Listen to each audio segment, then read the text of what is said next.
ভাইকিংসদের নিজেদের মধ্যে ভয়ঙ্কর একটা যুদ্ধ আসন্ন ছিল, এটা বলাই বাহুল্য। আর যুদ্ধ লড়ার জন্য দুপক্ষই নিজেদের সামরিক সক্ষমতাকে বাড়িয়ে নেওয়ার চেষ্টা করছিল এবং লেগার্থাও এক্ষেত্রে পিছিয়ে ছিল না। যুদ্ধের প্রস্তুতি নিতে একদিন লেগার্থা তার প্রতিনিধিদের সাথে কাট্টেগাটের প্রতিরক্ষা কৌশল নিয়ে আলোচনা শুরু করে। বিয়র্ন চাইছিল কাট্টেগাটে যুদ্ধটা না হয়ে যুদ্ধক্ষেত্রকে বাইরে কোনো একটা জায়গায় স্থানান্তর করা যায় কিনা সেটা নিয়ে ভাবতে। আসলে এই কাট্টেগাট ছিল ভাইকিংসদের জন্য উঠতি একটা শহর, তাই শহরটির ক্ষতি এড়াতে মূলত এই প্রস্তাবটা দিয়েছিল সে। এছাড়া বিয়র্ন বলেছিল আইভার হয়তো এটা ভাবতে পারে যেহেতু একেবারেই কাট্টেগাট খালি পড়ে আছে, এই সুযোগে এটার দখল নেওয়া যায় কিনা। এই কারণে সে তাদের কিছু সেনাকে কাট্টেগাটে রেখে যাওয়ার প্রস্তাব দেয় সকলের উদ্দেশ্যে। যদি এটা সত্যিই হয় তবে মূল যুদ্ধক্ষেত্রে স্বাভাবিকভাবেই আইভারের সৈন্য সংখ্যা কমে যাবে। কিন্তু বিয়র্নের কথার সাথে উবে এবারে একমত হয় না।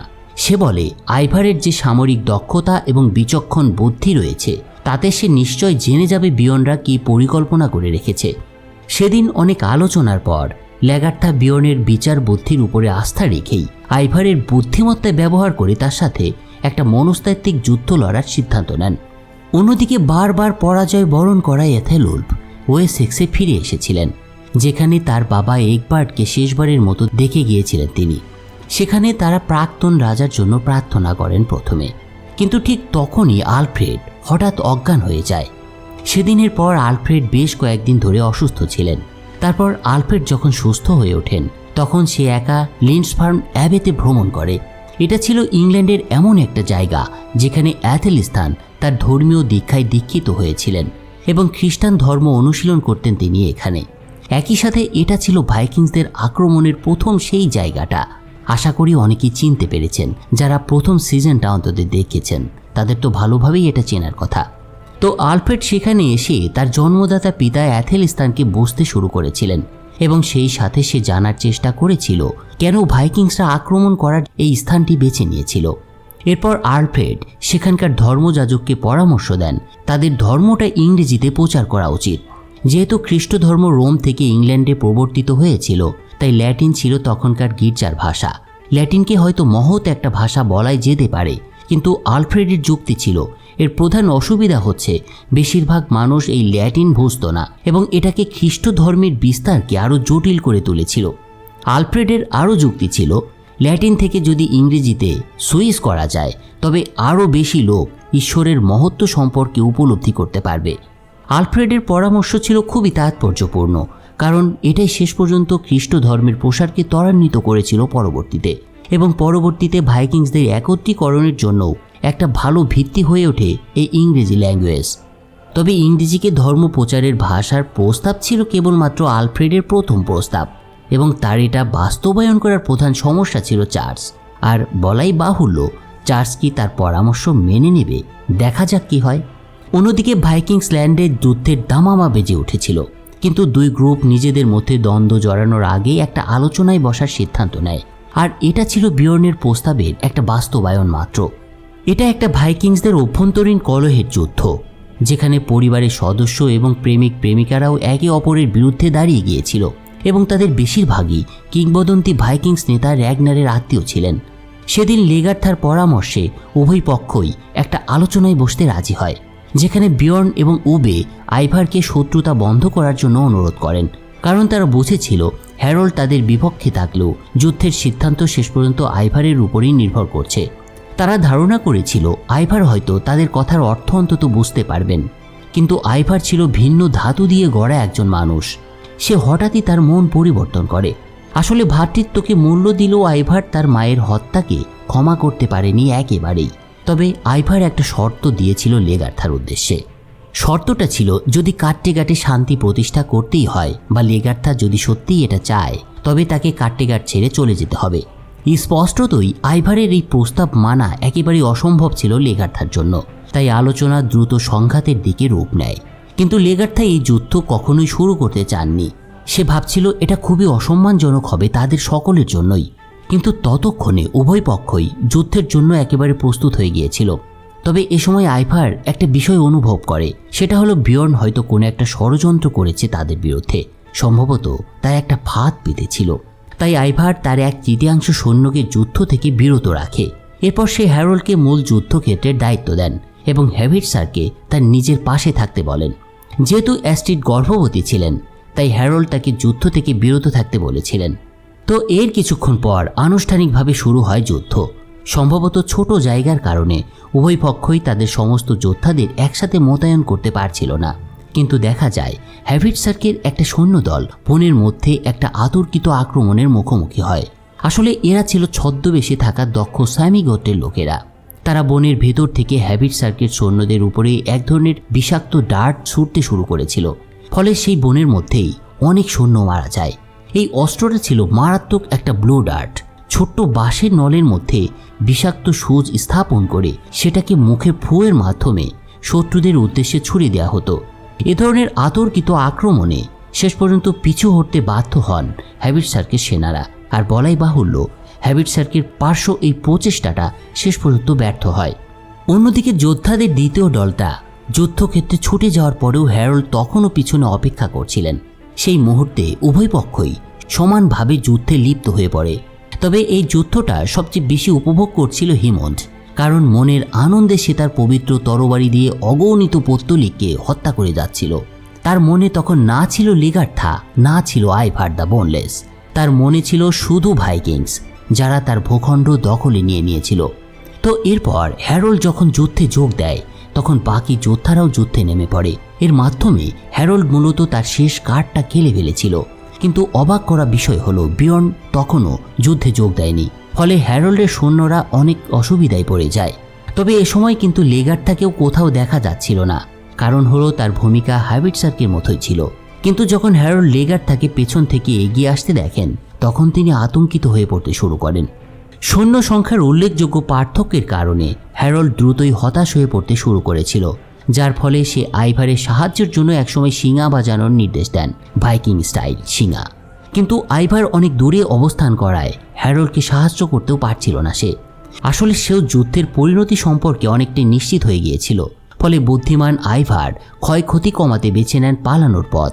তাই তিনি যুদ্ধক্ষেত্রে আর শক্তি বৃদ্ধি করেননি।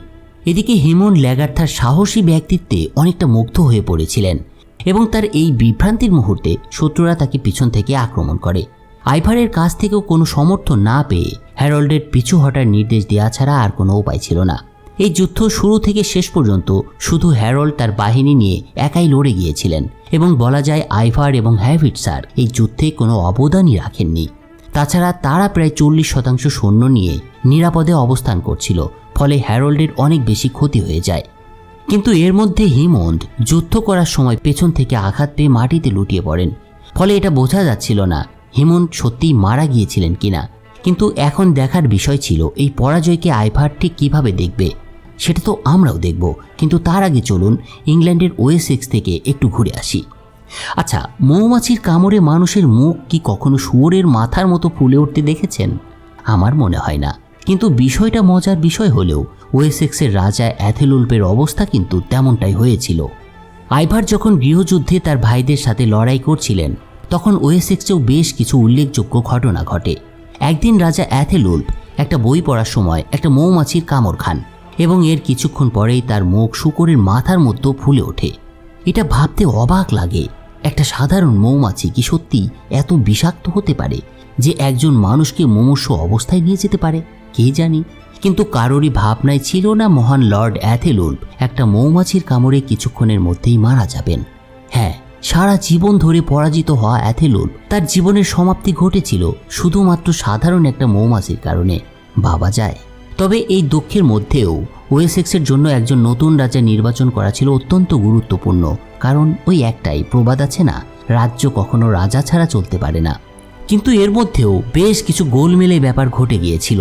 জুডিথ জানত রয়্যাল কাউন্সিল অবশ্যই অ্যাথেলরেডকে নতুন রাজা হিসেবে বেছে নেবে।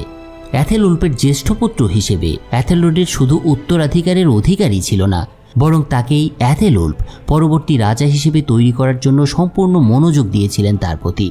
তবুও জুডিথ চাইছিল অ্যাথেলরেডের পরিবর্তে তার ছোট ভাই আলফ্রেডকে সিংহাসনে বসাতে। এজন্য অ্যাথেলরেডকে রাজ্যভার হস্তান্তর করার জন্য অনুরোধও করেছিলেন জুডিথ। যেহেতু অ্যাথেলউল্ফ একজন যোদ্ধা রাজা ছিলেন, তাই সে শুধু একজন যোদ্ধাকেই প্রশিক্ষণ দিতেন তার মানদণ্ড অনুসারে ইংল্যান্ডের সেই সময় এমন একজন শাসকের প্রয়োজন ছিল যে সামগ্রিক পরিস্থিতি নিয়ন্ত্রণ করতে পারবেন, অনেকটা রাজা এগবার্টের মতো। এগবার্ট জীবিত থাকতে আলফ্রেডকে বাস্তবতা এবং কাজের মাধ্যমে শিক্ষা দিয়েছিলেন। এগবার্টের কাছ থেকে আলফ্রেড শাসনের অনেক পদ্ধতি শিখে নিয়েছিল। তাছাড়া আলফ্রেডকে ছোটবেলায় রোমে পোপের কাছেও পাঠানো হয়েছিল এবং সেখান থেকে তিনি সিংহাসনের উত্তরসূরি হিসেবে মুকুটও পড়েছিলেন। অন্যদিকে হিমন্ডের অন্তর্ধারণের কারণে জুডিথ আলফ্রেডের প্রতি সমর্থন জানানোর বিনিময়ে শেরবর্নের বিশপের পদটি, যেটা হিমন্ডের পদমর্যাদার নিচে ছিল, সেটা অন্য এক বিশপ কুথরেডকে দেওয়ার অফার করেন। অত্যন্ত অনিচ্ছা সত্ত্বেও অ্যাথেলরেড অবশেষে তার মায়ের কথাকে মেনে নেয়। এরপর স্বাভাবিকভাবেই বড় ছেলে সিংহাসন ত্যাগ করলে উত্তরাধিকার সূত্রে ছোট ছেলের হাতে চলে আসে এই ওয়েসেক্সের রাজত্ব। সেটাই হয়েছিল তখনকার ওয়েসেক্সে। কিন্তু ইংলিশ কাউন্সিল একজন অসুস্থ রাজাকে গ্রহণ করতে অস্বীকৃতি জানিয়েছিল এবং অ্যাথেলরেডের উত্তরাধিকারের প্রতি তারা পূর্ণ সমর্থন দেখিয়েছিল। কিন্তু বিরোধীদের কণ্ঠস্বর রোধ করার জন্য অ্যাথেলরেড আবারও তার ভাই আলফ্রেডকে সিংহাসনের উত্তরাধিকারী করার জন্য তার সমর্থনের উপরে জোর দেন। কুথরেডের অবস্থানের সাথে মিলিত হয়ে কাউন্সিলও শেষ পর্যন্ত এ ব্যাপারে আপোষ করে নেয়। কিন্তু ইতিহাস আমাদের যেটা বলে, এই চক্রান্ত ইতিহাস থেকে কিছুটা বিচ্যুত, মানে কিছুটা পার্থক্য আছে। ব্রিটিশ ইতিহাস ঘাটলে আপনি দেখতে পাবেন ঐতিহাসিকভাবে অ্যাথেলরেড 5 বছরের জন্য ওয়েসেক্সের রাজা ছিলেন। তার শেষ বছরে অ্যাথেলরেড ভাইকিংসদের বিরুদ্ধে যুদ্ধে গুরুতর আহত হন এবং মৃত্যুশয্যায় আলফ্রেডের হাতে সিংহাসনের ভার হস্তান্তর করেন। যা হোক, এটা ছিল ইতিহাসের বিষয়। আমরা ভাইকিংস সিরিজে যেটা দেখছি সেটাই আমরা আলোচনা করছি। অন্যদিকে ভাইকিংস ল্যান্ডের যুদ্ধক্ষেত্র থেকে লেগার্থা আহত হিমুনকে জীবিত অবস্থায় উদ্ধার করে। সে জানত এই ব্যক্তি কোনো সাধারণ যোদ্ধা নন এবং তার তরবারিটিও বেশ রাজকীয় ধরনের। এরপর লেগার্থা তাকে চিকিৎসার জন্য ক্যাম্পে নিয়ে আসে। সেখানে হিমন্ডের জ্ঞান ফিরে আসে এক সময়। হিমন্ডের প্রতি সম্ভবত এটা লেগার্থার একটা আকর্ষণ ছিল, তবে এটাকে আবার পারস্পরিক আকর্ষণও বলতে পারেন। তাই তাদের প্রথম সাক্ষাৎ খুব একটা অদ্ভুত মনে হয়নি এবং তারা তাদের নিজ নিজ বিশ্বাসের সাথে সম্পর্কিত বিষয়গুলি নিয়েও আলোচনা করেছিল। প্রথমবারের মতো হিমন্ড খোলাখুলিভাবে স্বীকার করেন তার ঈশ্বরের প্রতি হিমন্ডের মনে কোনো আবেগ নেই, বরং সে তার সাথে দৈহিক প্রেমের জন্যই আকুল হয়ে আছে। লেগার্থার বিশ্বাস তার মধ্যে এত জটিল ছিল না। দেবতারা তাদের সমস্ত আনন্দদায়ক জিনিসগুলোকে উপভোগ করতে দিয়েছেন, আর এটাই লেগার্থা মনে প্রাণে বিশ্বাস করতেন। সেজন্যই হয়তো লেগার্থা র্যাগনারের পর বহু পুরুষের সাথে মিলিত হতে পেরেছিলেন। যাই হোক, ইংল্যান্ডের সবচেয়ে সাহসী যোদ্ধা হিসেবে হিমন্ডের সাম্প্রতিক সময়টা খুব একটা ভালো যাচ্ছিল না। আইভারের হাতে বন্দী হওয়ার পর সে তাকে চরম অপমান করেছিল এবং এখন সে লেগার্থার হাতে একজন যুদ্ধবন্দীর মতোই ছিল। আইভারের সৈন্যরা প্রতিদিন হিমন্ডকে উপহাস করত, তবে আইভারের প্রতি হিমন্ডের মনোভাবের বিপরীতে সে শুরু থেকেই লেগার্থার প্রতি অনুগ্রহ দেখাতে শুরু করেছিল। লেগার্থার তাঁবুর ভেতরে হিমন্ড তার আকর্ষণ প্রদর্শন করতে শুরু করেছিল। হিমন্ড বলেছিলেন যে তাদের একত্রিত হওয়ার বিষয়টা অনেকটা ভাগ্যের লেখা। তাদের নিজ নিজ ঈশ্বর হয়তো এটাই চাইছে। বলা যায় সে অনেকটাই প্রকাশ্যে লেগার্থার প্রতি তার পছন্দের কথা স্বীকার করেছিল এবং এমনকি সে এটাও বলেছিল যে তার জন্য সে লড়াই করতে এবং মরতে ইচ্ছুক। যাই হোক, অন্যদিকে পরাজয়ের পর আইভার হ্যারল্ডের রাজ্যে ফিরে এসেছিলেন। অবশেষে পরাজয়ের একটা স্বাদ গ্রহণ করেছিলেন আইভার দ্য বোনলেস। স্পষ্টতই সে নিজেকে সেভ করার কারণে পরাজিত হয়েছিলেন। কিন্তু আমার মনে হয় যদি আইভার সত্যি সত্যি যুদ্ধে নামতো তাহলে সে অবশ্যই জয়ী হতো। আপনাদের কি মতামত কমেন্টে জানাবেন। তবে হ্যারল্ড কিন্তু আইভারের এই নিষ্ক্রিয়তাকে মেনে নিতে পারেননি। তাদের এই ব্যর্থতার জন্য আইভারের একার সিদ্ধান্তই দায়ী বলেই হ্যারল্ড মনে করত। তবে এর মধ্যে আরেকটা বিষয়ও ঘটেছিল, সেটা হলো একসাথে ভূমধ্য সাগরের অভিযানের সময় রোলো হ্যাভিটসারকে একটা প্রতিশ্রুতি দিয়েছিল যে তার প্রয়োজনে রোলো যে কোনো সময় তাকে সাহায্য করবে। এই কথাটি এবার হ্যাভিটসার আইভারকে মনে করিয়ে দেয়। তাই রোলোর সাহায্যের জন্য আইভার হ্যারল্ড এবং হ্যাভিটসারকে নরম্যান্ডিতে পাঠানোর সিদ্ধান্ত নেয়। এর কয়েকদিন পর রোলো আইভার এবং হ্যাভিটসারকে সমর্থন করার জন্য কয়েক ডজন যুদ্ধজাহাজ পাঠিয়ে দিয়েছিল, যার ফলে আনুমানিক 1000-এরও বেশি ফরাসি সৈন্য আইভারের দলের সাথে যোগ দিয়েছিল। কাট্টেঘাটেও শেষ পর্যন্ত এই খবরটা পৌঁছে যায় এবং সবাই ভাবতে শুরু করেছিল কেন রোলো তাদের দ্বন্দ্বে নিজেদেরকে এভাবে জড়িয়ে ফেলছে। তো ভাইদের এই যুদ্ধে ফরাসিদের অংশগ্রহণের ফলে কাট্টেঘাট অনিবার্যভাবে যে হেরে যাবে এটা মোটামুটি সবাই প্রায় ধারণা করছিল। আর এই বিষয়টা বুঝতে পেরে বিয়র্ন আলোচনার জন্য একদিন রোলোর সাথে গিয়ে দেখা করে এবং রোলোকে এই যুদ্ধে অংশগ্রহণ না করতে অনুরোধ জানায়। কিন্তু রোলো তাকে একটা কথা বলে, সেটা হচ্ছে সে প্রতিজ্ঞাবদ্ধ হ্যাভিটসারকের কাছে। রোলো শুধুমাত্র তার সৈন্যদের হ্যাবিটসারকের কমান্ডের কাছে হস্তান্তর করবে। সে ব্যক্তিগতভাবে এই যুদ্ধে জড়াবে না। এরপর বিয়র্নের আবেদন সত্ত্বেও আইভার কাটে কাটে আক্রমণ করার জন্য জোর প্রস্তুতি শুরু করে। আসলে সে তার মায়ের মৃত্যুর প্রতিশোধ না নেওয়া পর্যন্ত থামতে রাজি ছিলেন না। তাই এটা হতে চলেছিল গৃহযুদ্ধের দ্বিতীয় একটা ধাপ, যা ইতিহাসে আইভারের প্রতিশোধের যুদ্ধ নামেও পরিচিতি পেয়েছিল। এবং বলাই বাহুল্য, যুদ্ধের ফলাফল সরাসরি ক্যাটটেগাটের ভাগ্য নির্ধারণ করবে বলেই সকলের কাছে অন্তত মনে হচ্ছিল। ক্যাটটেগাটের সাথে প্রথম যুদ্ধটা শুরু হয়েছিল ফরাসি বাহিনীর সাথে। বনের মধ্যে লুকিয়ে থেকে স্যামি গোত্রের জনগণ নিজেদের ছদ্মবেশে শুরু করেছিল যুদ্ধ। এদিন বিয়র্ন অনিচ্ছা সত্ত্বেও স্নোফিটকে বিদায় জানিয়েছিলেন, কিন্তু কে জানত এই বিদায় তাদের জন্য চির বিদায় হবে। স্নোফিটের বর্বর হৃদয় যুদ্ধক্ষেত্রে কোনো মায়াই দেখায়নি। তার গলতি এবং ছোড়ার আক্রমণে অনেক যোদ্ধা ধরাশায়ী হতে শুরু করে, কিন্তু যুদ্ধ বড়ই নিষ্ঠুর। স্নোফিট একসময় তার বাবার মৃতদেহ আবিষ্কার করে। কিছুক্ষণ সে তার বাবার মৃতদেহের কাছে বসে থাকার পর আবারও লড়াই করতে শুরু করেছিল, কিন্তু দ্রুত গতিতে এগিয়ে আসা এক শত্রুর আঘাতে শেষ পর্যন্ত পরিসমাপ্তি ঘটে এই স্নোফিডের। অন্যদিকে ময়দানের যুদ্ধে বেশ কিছু শত্রুকে হত্যা করার পর উবে এবং হ্যাবিটসার একে অপরের বিরুদ্ধে মুখোমুখি হয়। উবে হাতে তরবারি নিয়ে হ্যাবিটসার্কের দিকে ঝাঁপিয়ে পড়ে। হ্যাবিটসার্ক আইভারের জন্য তার এই ভাই উবেকে ত্যাগ করেছিল এবং এখন তারা নিজেদের মধ্যে শত্রুতে পরিণত হয়েছিল। এবং এছাড়াও এখন তার নিজের আত্মীয়দের আক্রমণ করার জন্য সে বিদেশি ফরাসিদের সহায়তাও চেয়েছিল। উবের প্রতি অন্যায় করেছে জেনেও হ্যাবিটসার্ক এড়িয়ে যাননি বা পালিয়ে যাননি, তাই সে তার ভাইকে তার ভাগ্য নির্ধারিত করতে দেননি। কিন্তু তার রাগের মধ্যেও উবে বুঝতে পেরেছিলেন হ্যাবিটসার শেষ পর্যন্ত তার রক্তের ভাই, সে তার ভাইয়ের ক্ষতি অন্তত করতে পারে না। ফলে সে নিজে থেকে তরবারিটা নামিয়ে নেয়। তবে যুদ্ধক্ষেত্রে অন্য দুই ভাইয়ের গল্পটি ছিল একেবারেই ভিন্ন। বেশ কিছু শত্রুকে হত্যা করার পর হাল্ফডান হ্যারল্ডের মুখোমুখি হন। হ্যারল্ড যখন বলেন যে তিনি হাল্ফডানকে হত্যা করতে চান না, তখন তিনি তার তরবারি তুলে হাল্ফডানের ক্যারোটিডের ধমনী কেটে ফেলেন। কিন্তু হাল্ফডানের পালানোর কোনো ইচ্ছা ছিল না। ভাইয়ের হাতে মৃত্যু তার কাছে অর্থপূর্ণ ছিল, কারণ সে বিয়র্নের সাথে তার জীবন ধার্য করেছিলেন এবং তার ভাইয়ের বিরুদ্ধে তিনি দাঁড়িয়েছিলেন। তবুও তার ভাইয়ের ক্ষতি না চাওয়ার কারণে হাল্ফডান তার জীবন শেষ পর্যন্ত নিজেই সঁপে দিয়েছিলেন তার ভাইয়ের হাতে। তৃতীয় ব্যক্তি ছিল টার্ভির জ্যেষ্ঠ পুত্র গোট্রাম, অর্থাৎ আলব্রোগের পুত্র। হ্যাবিটসার্কের সাথে বেড়ে ওঠা সত্ত্বেও হ্যাবিটসার তাকে হত্যা করতে দ্বিধা করেনি। এরপর চতুর্থ ব্যক্তি ছিলেন অস্ট্রিড, এবং আমার মনে হয় এই পর্যায়ে এটাই খুব বেদনাদায়ক একটা ব্যাপার।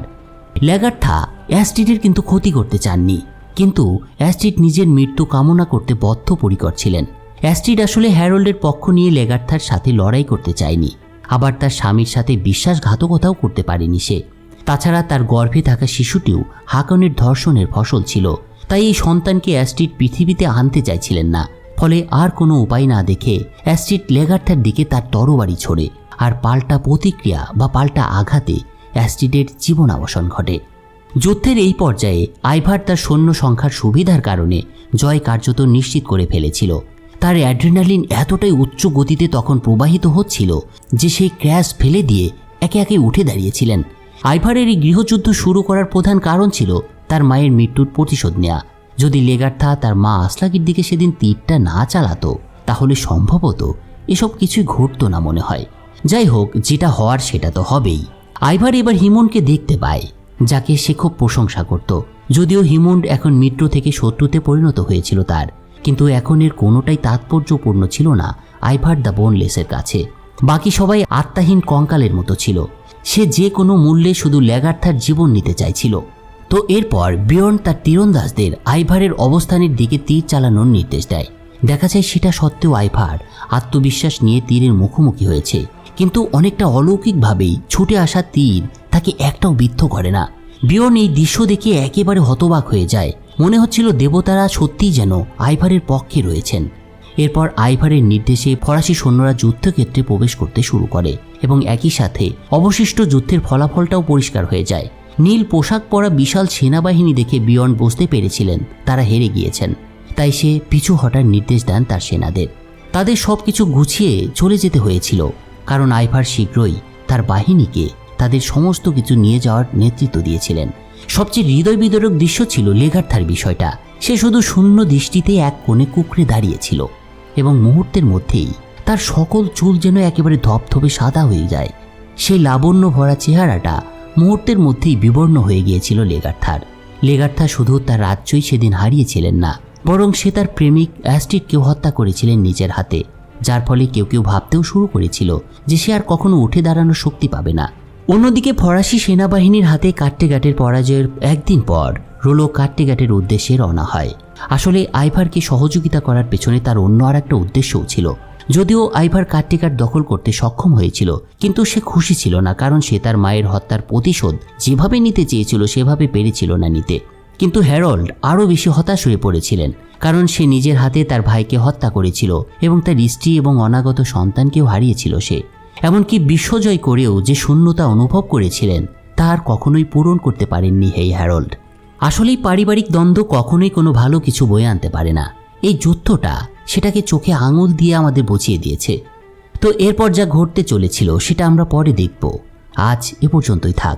এতক্ষণ আমার এক্সপ্লেইনে যদি আপনাদের মনটাও খারাপ হয়ে থাকে, তবে ভাবেন আমার মনটাও খারাপ হয়ে গিয়েছে, তাই আর বাড়তি কিছু আজকে বলতে চাইছি না। তবে যে কথাটা না বললেই নয় সেটা হচ্ছে চ্যানেলটা প্লিজ সাবস্ক্রাইব করেন। আপনাদের সাবস্ক্রাইব, আপনাদের একটা লাইক, একটা কমেন্ট, একটা শেয়ার আমার ভিডিও তৈরি করতে অনেক বেশি অনুপ্রাণিত করে। তো বন্ধুরা, ফিরছি খুব শীঘ্রই পরের পর্ব নিয়ে। সে পর্যন্ত সবাই ভালো থাকুন। Take care.